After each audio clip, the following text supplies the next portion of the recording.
पहले तो सबको नमस्कार।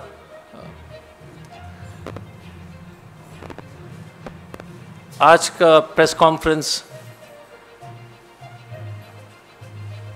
राजनीतिक हिंसा पर है। अभी 2:30 बजे सलमान खुर्शीद जी के नेतृत्व में, जिसके सदस्य थे पवन जी, मैं और मोहम्मद खान साहब,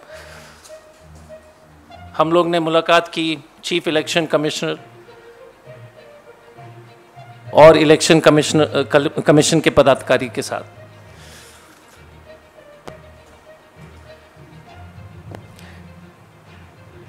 जब भी भारतीय जनता पार्टी की चुनाव में हार होती है या उनकी जो है राजनीतिक अस्तित्व खतरे में आ जाती है, तो भारतीय जनता पार्टी का एक ही स्टैंडर्ड डिफॉल्ट मोड है, वो है हिंसा। और इसका जीतता जागता उदाहरण जो है त्रिपुरा में है।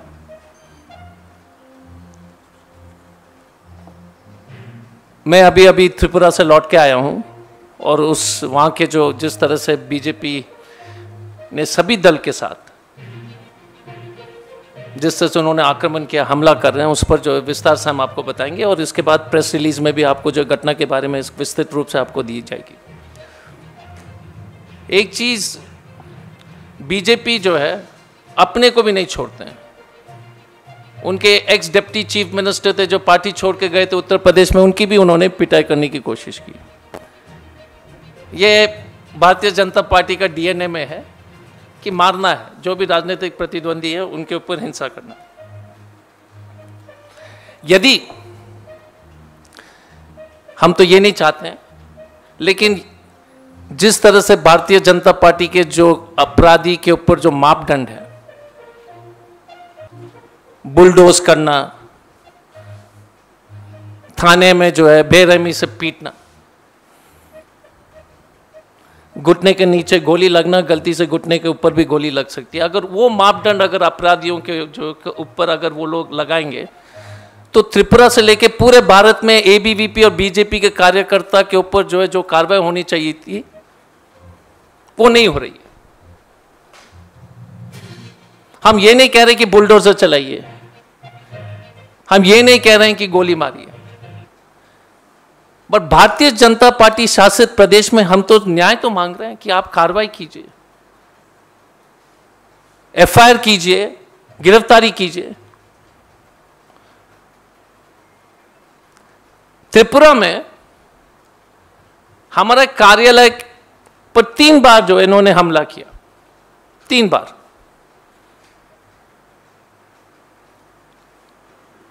काफी जो है कार्यालय को उन्होंने जला दिया। लगातार अखबार में जो ये न्यूज छपती रही है, लेकिन मोदी जी और अमित शाह जी एकदम चुप हैं। तो 2 ही कारण हो सकते हैं। ये तो या तो मोदी जी और अमित शाह जी बोलने में डरते हैं, या इनके निर्देश के आधार पर यह सब हो रहा है। जो घटनाएं जो देश में चल रही है, त्रिपुरा के बारे में विस्तार से हम आपको थोड़ा सा बताना चाहेंगे, लेकिन आप लोग याद कर लीजिएगा कि पिछले 8 साल में इस तरह की राजनीतिक हिंसा कभी इस देश में नहीं हुई। बीजेपी को जो है अपना जो है नाम बदल करके भारत जलाओ पार्टी करने की आवश्यकता है अब, या भारतीय गुंडा पार्टी। हम उनको चॉइस देते हैं, भारत जलाओ पार्टी या भारतीय गुंडा पार्टी। क्योंकि जिस तरह से ये लगातार अपने राजनीतिक प्रतिद्वंदी के ऊपर हमले कर रहे हैं, वो सचमुच में चिंताजनक है।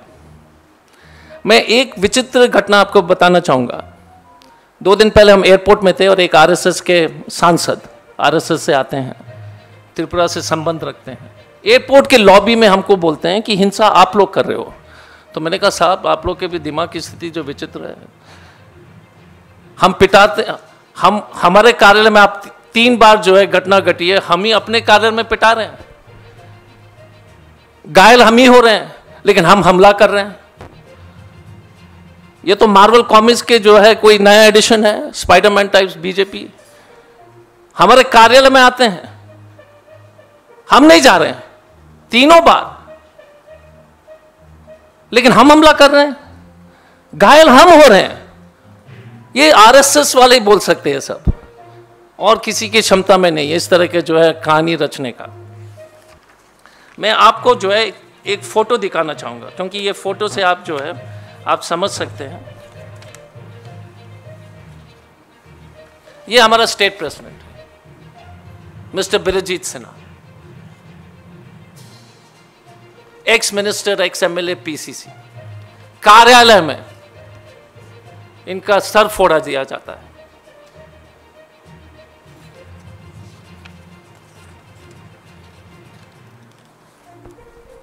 एक और फोटो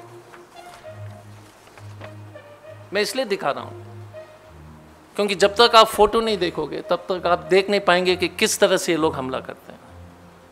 ये हमारा स्टेट प्रेसिडेंट है, ऐसा छोटा मोटा नहीं है। Ex minister, ex MLA, Tripura के बहुत बड़े नेता हैं। 70 साल के आसपास उनकी उम्र है। वो किसी को नहीं छोड़ते हैं। ये भारतीय जनता पार्टी की पुरानी आदत है। अब अगर त्रिपुरा में हमारा कैंडिडेट सुदीप रॉय बर्मन जी जो अगरतला 6 से अभी जीत के आए थे, चुनाव के एक दिन पहले उनको जो जानलेवा हमला होती है, अस्पताल में भर्ती होते हैं, उनके 3 दांत तोड़ दिया जाता है और जो है जबड़ा भी तोड़ दिया जाता है। एक सर्जरी हुआ था, उसके बावजूद भी वो चुनाव प्रचार में दूसरे दिन आए। लगातार हमारे कार्यालय को जला दिया गया है, उसकी सूची भी आपको उपलब्ध कराएंगे। और सिर्फ कांग्रेस नहीं, कम्युनिस्ट पार्टी के सेक्रेटरी जो स्टेट के इंचार्ज हैं जितेंद्र चौधरी, उनके ऊपर हमला हुआ है।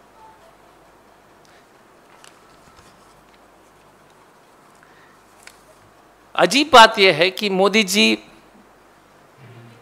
जर्मनी में बोलते हैं कि भारत लोकतंत्र की जननी है, लेकिन भारत में मोदी जी लोकतंत्र की हत्या कर रहे हैं। और जैसे जयराम रमेश जी ने हमेशा कहा कि जगत के झूठ के जगत गुरु श्री नरेंद्र मोदी जर्मनी में भी झूठ बोल रहे हैं, जर्मनी में भी झूठ बोलने लगे। जिस दिन हमला हुआ उसी दिन वो जाकर ये भाषण दे रहे थे।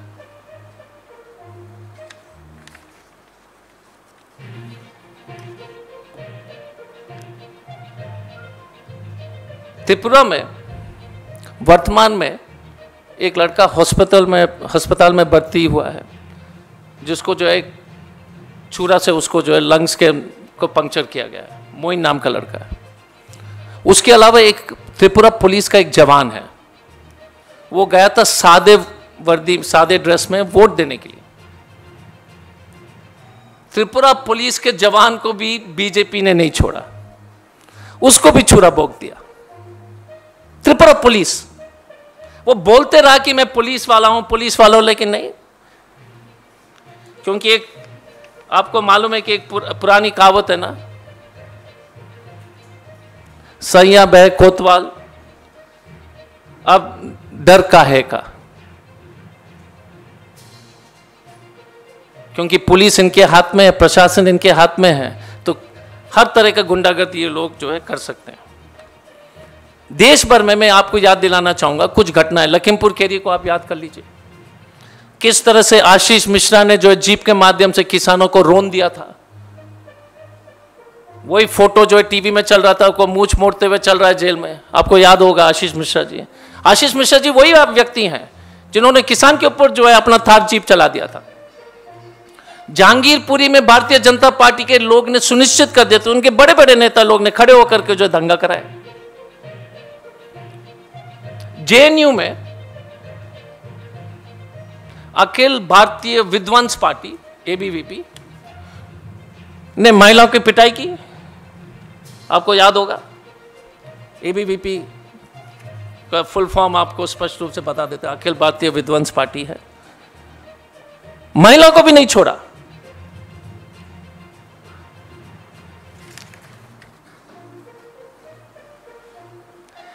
तो जितने भी हिंसक घटनाएं जो बीजेपी के द्वारा की गई है, एआईसीसी के कम्युनिकेशन डिपार्टमेंट से उसको विस्तार में आप लोग को जो है हम लोग बता देंगे, लेकिन उस पर कुछ मैं बताना चाहूँगा।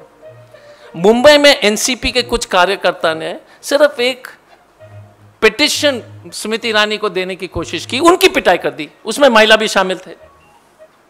यह 17 मई 2022 की बात है।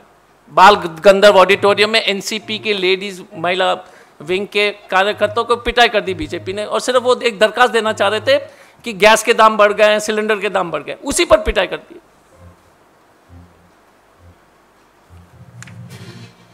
गोरखपुर में स्वामी प्रसाद मौर्य जी जो उनके पार्टी छोड़ के चले गए थे, उनके ऊपर जो है लाठी और पत्थर से जो है हमला हुई। अगरतला उदयपुर जिला में कम्युनिस्ट पार्टी के 10 लोग के घर को जला दिया गया। हैदराबाद में टीआरएस वर्कर्स एक कार्यक्रम से लौट रहे थे तो बीजेपी वाले ने उनके ऊपर हमला करके उनको जम के पिटाई की। कर्नाटक का तो एक घटना क्या बताएं, वहां तो इनके आरएसएस के एक पुराने कार्यकर्ता मुतालिक जी जो पब में घुस करके अगर आप जो है वेस्टर्न ड्रेस में तो आपकी पिटाई हो सकती है। कर्नाटक के बारे में जितना बोले वो कम है। बसंतगढ़ जम्मू कश्मीर में पैंथर्स पार्टी के लोगों को 7 बीजेपी कार्यकर्ता ने हमला करके उनको बुरी तरह से मारा। तो ये सिर्फ कुछ घटनाएं हैं, लेकिन देश भर में हिंसा के माध्यम से अपने पॉलिटिकल ओपोनेंट्स को दबाने की जो कोशिश बीजेपी कर रही है वो सचमुच में चिंताजनक है। आज हमने election commission chief election commissioner को यह भी पता है कि जिस तरह से ये लोग लगातार हमला सिर्फ त्रिपुरा में नहीं बाकी पूरे देश में कर रहे हैं, वो लोग भी चिंतित हैं। लेकिन आपके माध्यम से देश की जनता को ये बात पहुंचाने की हमारी कोशिश है कि सिर्फ पिछले 8 साल में इस तरह का ऑर्गेनाइज पॉलिटिकल वायलेंस जिसमें देश के सर्वोच्च पद पर बैठे हुए 2 व्यक्ति उनके संरक्षण में हो रहे हैं, पूरी तरह से पॉलिटिकल प्रोटेक्शन है।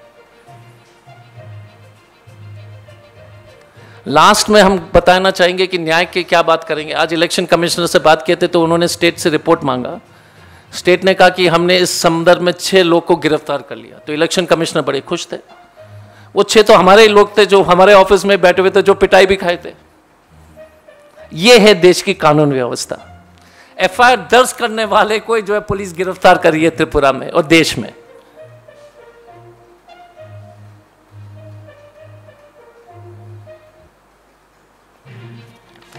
यदि आपको और कोई सवाल है तो आप बता सकते हैं। Thank you.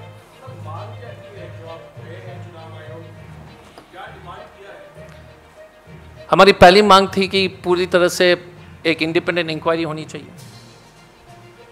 इलेक्शन कमीशन द्वारा, क्योंकि पोस्ट इलेक्शन रिलेटेड वायलेंसेस हैं। दूसरा कि इतने घटना घटी है लेकिन कोई एफआईआर नहीं हुआ है काफ़ी इंसिडेंसेस में, तो वो रिपोर्ट मांगा जाए। तो जहाँ जहाँ हमला हुए कांग्रेस और बाकी अन्य दल के ऊपर भी उसकी सूची हमने दिया और हमने कहा कि आप मांग के आइएगा, क्योंकि अखबार में छपा है, वीडियो चल रहे हैं, लेकिन एफआईआर नहीं हो पा रहा है। तो उसकी सूची जो है हमने इलेक्शन कमीशन को सौंपा। दूसरा है कि हमने प्रोटेक्शन मांगा है कांग्रेस ऑफिस को और कांग्रेस के लीडर्स को। कांग्रेस के कार्यालय में पिछले 2 महीने में तो 4 जगह तो हमारे जो है कार्यालय को जला दिया है। कोवाई, सोनामुरा, बिलोनिया, बिशलगढ़, कार्यालय को जला दिया है। तो आप समझ सकते हैं कि किस परिस्थिति में जो है हम लोग वहां पर संघर्ष कर रहे हैं। और जहां तक जब भी उनको खतरा लगता है कि किसी भी पार्टी से खतरा है तो वो हमले अपने शुरू कर देते हैं। निष्कर्ष तो यही है। सर्वप्रथम तो स्पष्ट रूप से कांग्रेस पार्टी इस विभत्स कांड की निंदा करती है। अशोक गहलोत जी ने, उनकी सरकार ने 6 घंटे के भीतर भीतर आरोपियों को गिरफ्तार किया। आज 6 बजे शाम को सर्वदलीय बैठक बुलाई। इस पूरे मामले को फास्ट ट्रैक में भेज दिया है। जांच में जो उभर कर आया, उस आधार पर अशोक गहलोत जी ने खुद ही एनआईए को पूरा सहयोग देने की बात की है। और जो माहौल खराब किया जा रहा है, पूरे देश भर में किया जा रहा है, अजय जी ने आपको कुछ उदाहरण दिए हैं, उस पर अशोक गहलोत जी पिछले 2 महीने से कई बार सार्वजनिक तौर पर माननीय प्रधानमंत्री जी और माननीय गृह मंत्री जी को आह्वान कर चुके हैं कि आप राष्ट्र के नाम संबोधन कीजिए, आप नफरत इस समाज में जो बढ़ रही है उसको रोकने की कुछ कदम उठाइए, आप शांति बनाए रखने की अपील पूरे देश में कीजिए, क्योंकि हर गली मोहल्ले में आपको पोलराइजेशन स्पष्ट तौर पे दिख रहा है। हम भी बहुत घूमते हैं, अलग अलग राज्यों में जाते हैं, हर जगह आपको यही विवाद की बात क्यों सुनाई देती है? पहले ऐसा क्यों नहीं था, अब ऐसा क्यों है? ये तमाम सवाल हैं, तमाम पहलू हैं जिन पर हम सबको अब विचार करना होगा। आपने पुलिस इनएक्शन के बारे में पूछा, तो जैसा मैंने कहा, जांच में जो भी दोषी पाया जाएगा उसके खिलाफ कड़ी से कड़ी कार्रवाई होगी। इसमें किसी को कोई संशय नहीं करना चाहिए। अशोक गहलोत सरकार को अपने राजधर्म का पूरा ज्ञान है। तुष्टीकरण की बात करने वाले भूल जाते हैं 2017 राजस्थान राजसमंद जिले में शंभूलाल रैगर ने एक वीडियो बनाया किसी का कत्ल करते हुए और उसको वायरल किया। उस शंभूलाल रैगर के पक्ष में एक पार्टी विशेष के लोग, मेरा शहर है उदयपुर, उसमें अदालत के गुंबज पे चढ़ के तिरंगा हटा के अपना झंडा फहराया। तुष्टीकरण की बात करने वाले भूल जाते हैं सुबोध सिंह, पुलिस का अधिकारी, अपना काम कर रहा था उत्तर प्रदेश में, उसकी निर्मम हत्या हुई और हत्यारों का स्वागत हुआ, माल्यार्पण हुआ, उनका महिमा मंडन हुआ। तुष्टीकरण की बात करने वाले यह भी भूल जाते हैं कि कमलेश तिवारी की निर्मम हत्या हुई, उसकी सुरक्षा किसने कम की थी? जो तुष्टीकरण की आज बात कर रहा है उसको मैं याद दिला दूं, 6 घंटे में गिरफ्तारी हुई है, अशोक गहलोत की सरकार ने की है। जो तुष्टीकरण की बात करते हैं उन्हें मैं याद दिला दूं, राहुल भट्ट के हत्यारे कश्मीर में कहां हैं? क्या कार्रवाई हुई उन पर? मैं उनसे पूछना चाहता हूं, सुबोध सिंह के हत्यारों का माल्यार्पण क्यों हुआ? अखलाक के हत्यारे की जब मौत हो गई डेंगू से, उसकी लाश पे तिरंगा रखने कौन गया था? महेश शर्मा गए थे। यह तुष्टीकरण की बात करेंगे हमारे से? कांग्रेस सरकार संविधान से बंधी हुई सरकार है और हर सरकार को संविधान के दायरे में रहकर काम करना चाहिए। कांग्रेस सरकार ने वह किया, करके दिखाया। 6 घंटे में गिरफ्तारी हुई। न मजहब देखा जाएगा, न धर्म देखा जाएगा, न जाति देखी जाएगी, न वर्ग देखा जाएगा। सिर्फ और सिर्फ कानून सम्मत कार्रवाई की जाएगी। इस बात का हम आपको आश्वासन देते हैं।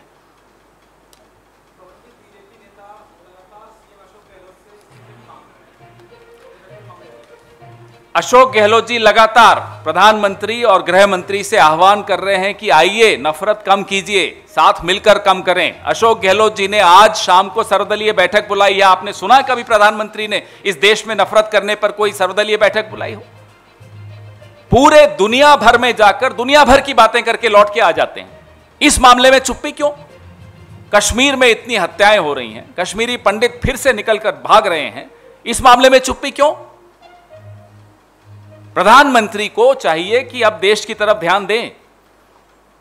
और जो पिछले 8 साल में इस देश में नफरत का माहौल बढ़ गया है, उसको काबू करने का उनका राजधर्म का हिस्सा है। अटल जी उनको राजधर्म याद दिलाते रहे, उनको नहीं समझ में आया। आज पूरा देश उनकी तरफ देख रहा है कि राजधर्म का पालन कीजिए। जैसा मैंने आपको कहा, त्वरित फास्ट ट्रैक जांच का आदेश कल ही अशोक गहलोत जी ने दे दिया, आरोपियों को गिरफ्तार किया और उस जांच में ये तमाम पहलू भी देखे जाएंगे। जांच में जो भी दोषी पाया जाएगा, मैं फिर से दोहराता हूं, जांच में जो भी दोषी पाया जाएगा उसके खिलाफ एक ऐसी कार्रवाई होगी जो उदाहरण बनेगी समाज के लिए कि इस तरह की कोताही बर्दाश्त नहीं होगी। जैसा मैंने आपको कहा, किसने किस स्तर पर कोताही बरती यह जांच के बाद ही स्पष्ट हो पाता है। जिसने गिरफ्तार किया वो सबके सामने है, उसको पदोन्नति तुरंत दी अशोक गहलोत जी की सरकार ने, बहुत अच्छा कदम है। लेकिन आप दोषी कौन, किस स्तर का अधिकारी है, यह तो जांच के बाद ही पता चलेगा। और जांच के पश्चात जो जो दोषी पाया जाएगा, आप निश्चिंत रहिए, उसके खिलाफ बहुत सख्त कार्रवाई होगी और वो उदाहरण बनेगा। राहुल गांधी हाथरस हो, लखीमपुर खेरी हो, पंजाब हो, जहां सरकार अपना राजधर्म पालन करते हुए नहीं दिखती, वहां हम सबको इकट्ठे मिलकर खड़े होकर परिवार के साथ खड़े रहना जरूरी है और सरकार को अपना राजधर्म याद दिलवाना जरूरी है। राजस्थान सरकार कोई हादसा हो, त्वरित कार्रवाई करने के लिए एक मिसाल कायम कर चुकी है पूरे देश में।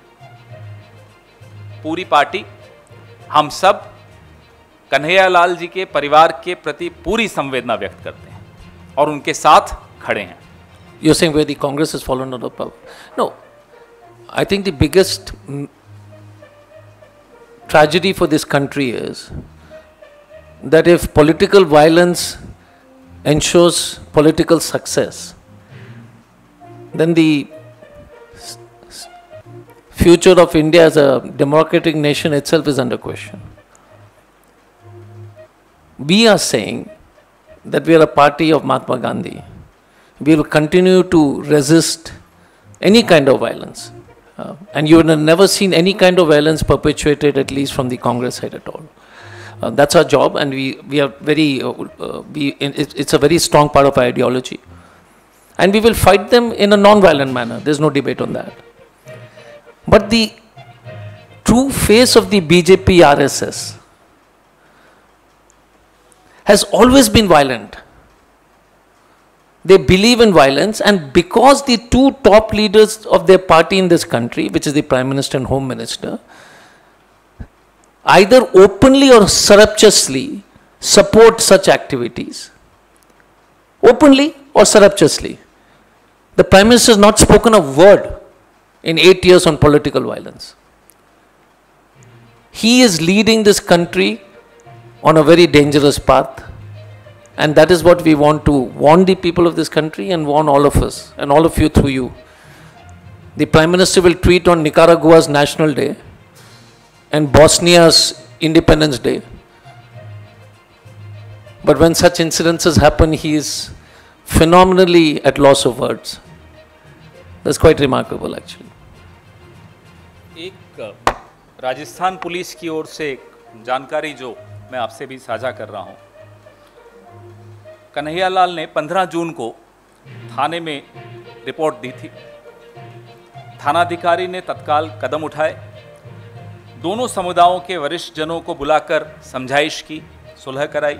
इसके बाद कन्हैयालाल ने हस्तलिखित रिपोर्ट में लिखा कि अब किसी कानूनी कार्रवाई की आवश्यकता नहीं।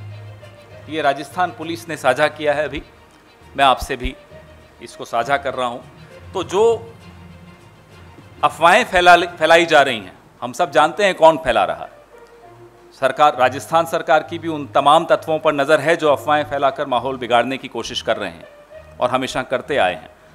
यह तथ्य मैं आप सबके माध्यम से सार्वजनिक पटल पे रख रहा हूं कि आप भी इस तथ्य को जितना फैला सकें उतना अच्छा रहेगा। शांति बनी रहेगी देश में भी, प्रदेश में भी। देश विदेश की ताज़ा तरीन खबरों से अपडेट रहने के लिए आप हमारे चैनल को ज़रूर सब्सक्राइब करें और साथ ही बेल आइकन को भी जरूर दबाएं ताकि सभी खबरों से आप और आपके जानने वाले रह सके अपडेट।